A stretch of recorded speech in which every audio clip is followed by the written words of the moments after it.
negara itu sudah Sedangkan lemahnya Lemahnya penegakan hukum di Indonesia disebabkan rendahnya moralitas para penegak hukum, rendahnya kesadaran hukum di masyarakat, ketidakjelasan peraturan, dan budaya kompromistis. Masih rendahnya moralitas para penegak hukum mengakibatkan kurangnya profesionalisme dan terjadi ketidakmauan pada penegak hukum. Moralitas ini berkaitan pula dengan korupsi yang dilakukan oknum penegak hukum, judicial corruption. Para penegak hukum yang seharusnya menegakkan hukum malah justru terlibat dalam praktek korupsi. Moralitas yang rendah inilah yang menyebabkan penegakan hukum di Indonesia masih lemah. Penegakan hukum akan menjadi kuat dan dihormati jika para penegak hukum bertindak profesional, jujur dan menerapkan prinsip-prinsip pemerintahan yang baik.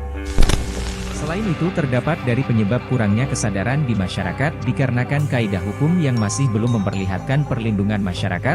Masyarakat merasa hukum di Indonesia masih belum bisa memberikan jaminan terhadap mereka, dan aparat penegak hukum sebagai pembuat dan pelaksana hukum itu sendiri masih belum bisa untuk benar-benar menerapkan peraturan yang sudah ditetapkan.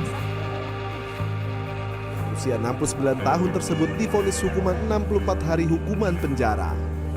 Dengan vonis tersebut,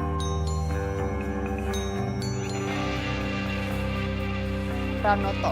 Hakim menilai Kompol Wahyu tidak terbukti memerintahkan ex Danki 1 Brimob Jatim Pranoto.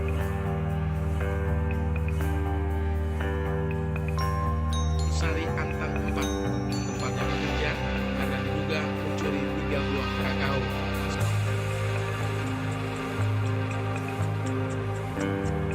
Telah terbukti secara sah dan meyakinkan bersalah melakukan telah terbukti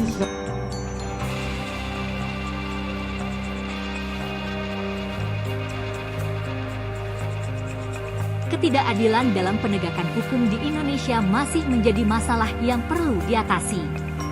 Mengatasi ketidakadilan dalam penegakan hukum di Indonesia sangat penting untuk membangun Indonesia maju demi menerapkan perlindungan hak asasi manusia yang menjadi arti sebenarnya sebagai penegakan hukum yang adil adalah hak asasi manusia yang mendasar. Selain itu dengan memperbaiki penegakan hukum hal ini dapat memperkuat kepercayaan publik. Ketidakadilan dalam penegakan hukum dapat merusak kepercayaan masyarakat terhadap institusi hukum dan pemerintah. Masyarakat harus merasa bahwa sistem hukum bersifat adil dan dapat diandalkan. Untuk mewujudkan satu tujuan negara Indonesia adalah untuk mencapai keadilan sosial bagi seluruh rakyat Indonesia. Ini termasuk keadilan dalam sistem hukum yang seharusnya tidak memihak atau memberatkan kelompok tertentu. Diperlukan upaya-upaya untuk meningkatkan moralitas para penegak hukum, meningkatkan kesadaran hukum di masyarakat, meningkatkan konsistensi kebijakan, meningkatkan ketegasan penegakan hukum, meningkatkan kualitas peraturan, dan menerapkan keadilan restoratif. Dengan menerapkan solusi-solusi tersebut, diharapkan penegakan hukum di Indonesia dapat meningkat dan memberikan perlindungan yang lebih baik bagi masyarakat.